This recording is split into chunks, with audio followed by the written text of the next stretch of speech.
Walang pumapansin sa amin. But at the end of that alley, may taong pumasok. Yun si Mayor Digong. Sabi niya, Putragis, ba't kayo nandyan? You should have a room. Makahilak ng taali. Anong ginagawa niyo dito? Kunin niyo yung VIP room. Have the presidential suite. Said, wala kami kabayan.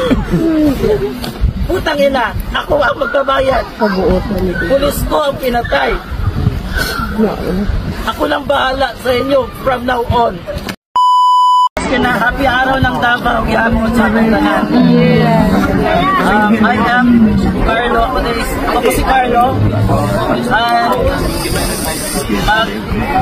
Share lang ako ng personal experience ng pamilya namin with Tatay Digong. But before that, I would like to ask permission from my mom and my sister because the story I will be telling is very sensitive. Lalo na sa family namin. Because it involves the death of my dad. O sa Facebook, ngayon, palabas yung mga pamilya ng mga EJK daw nila with their pictures. At sabi pa ni Attorney Leila de Lima that if she will win, she will be filing funds, allowance para sa mga pamilya na yon. I have with me the photo of my dad. Sila, hawak-hawak nila yung mga namatay nilang adik na pamilya. Itong hawak ko ngayon, isang mabuting pulis. If I'll be telling this story, our story, it should be today. Because today is his 72nd birthday. Kung hindi siya napatay ng mga kriminal, may tatay pa sana kami ngayon. 72 years old. I have my mom with me there and my sister. Walang Leila de Lima. Dilimaw sa ba? Walang national na mga government na tumulong sa amin. My mom, she was a housewife. My sister and I were still in high school. Walang-wala kami. It's just my dad, our breadwinner, na pinatay nila in a legitimate police operation. Madaling araw, pinawagan kami. My mom, nagising kami. My mom was crying. Sinundo ng police mobile, dinala sa hospital. March 1. I'm not sure with the date yet, but March 1, dinala siya sa hospital ng Davao sa ICU. Tapos pinasunod kami.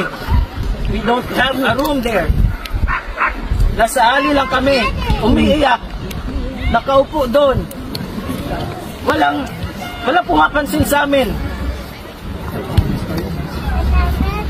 But at the end of that alley, may taong pumasok. Yun si Mayor Digong. Sabi niya, Putragis, ba't kayo nandyan? You should have a room. Makahilak ng taali. Anong ginagawa niyo dito? Kunin niyo yung VIP room.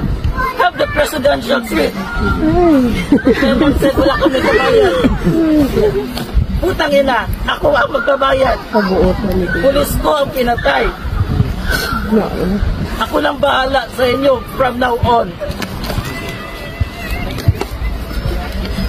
Takot na takot yung mama ko. Maliit pa kami ni ate. Kasi yung ibang pamilya ng mga gang members na yun, nakalaya pa. Takot si mama, baka balikan kami. Ang sabi ni Digong, putang ina, ayaw kahadlok. Tukad karon ako magbantay sa inyo. Tanan, March 1, about 2 days, wala dyan na kaya. Hindi kinaya ng dad ko. Namatay siya. Sabi ni Digong, ibigay pinakamagandang kabaong. Ibigay pinakamagandang memorial na lote dyan. But my mom said, di yun kailangan namin, Mayor. Kailangan namin na mabantayan nyo kami, yung mga anak ko. Sabi ni Mayor, ako bahala sa inyo. Tinawagan yung mga pulis, bantayan nyo yan sila. Ayun. Lumaki kami.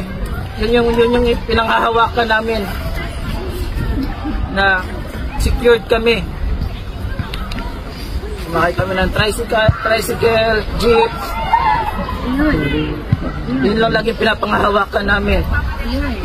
Wala na kaming tatay doon na nagproprotekta sa amin. Pero nang sabi ni Digong, akong bahala sa inyo, walang mangyayari sa inyo. Tapos kami mag-aral. Nurse na kami. Mahirap pumasok ang nursing. Punta kami kay Digong. Pakilalang kami. Mayor, ako po yung anak ng pulis na pinatay. Tawagan niya si Bongko.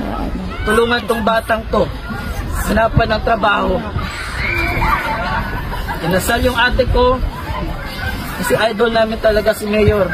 Siya yung naging tatay din namin. Sabi ni ate, gusto niya maging ninong. Pumunta kami doon sa kanya. Sabi niya, i-block yung schedule ko. Kawawa tong batang to. Wala yung tatay. Pupunta ako.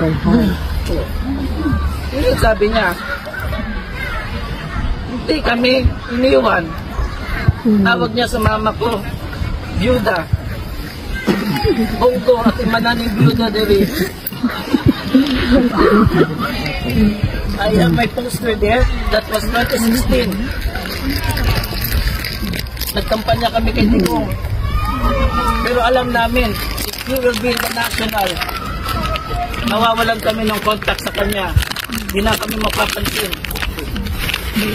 But we don't want to be that selfish. Kasi protektado kami sa Davao, we don't need to ipagsabi sa mga kasama namin sa Davao because we have experienced it. Gusto namin, sige na lang, ipahiram na lang natin si Mayor. But now, I'm talking to you right now with regret. Ba't pa namin pinahirap? Ganun din lang naman ang gagawin nyo.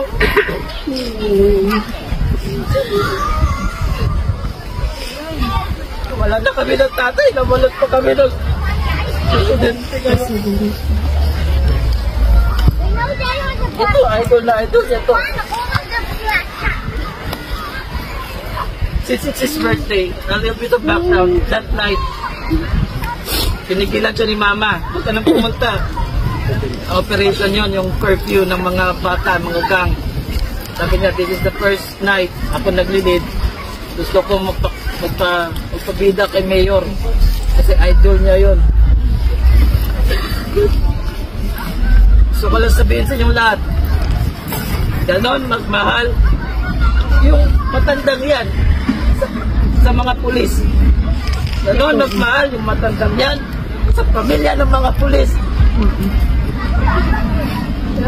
Kung inuli siya ng mga pulis, Yeah, grabe doon. Bastos. Every putang ina that he will be saying is our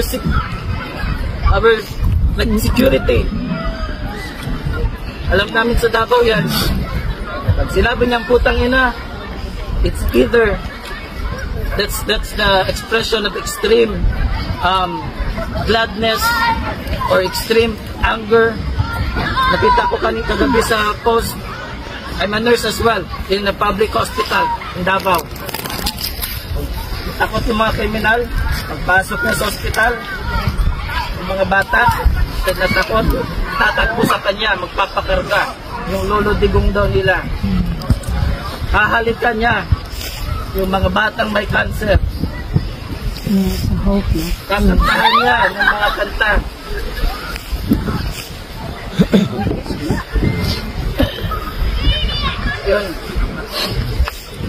Yun yung magsabi siya na, sabi niya sa bata na yun, sa video, putang ina, how di mo kanta. It's not a swear for me. That's a security for me. That's his expression. Masulti siya, putang ina. Tanang mga pulis, mga bumbero, mga nurse na mga brugay mutiman, mga maldito, maldita.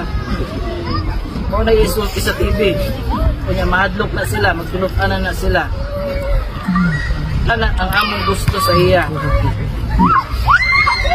Ang security, ang assurance, na ihajud ming palanggaon.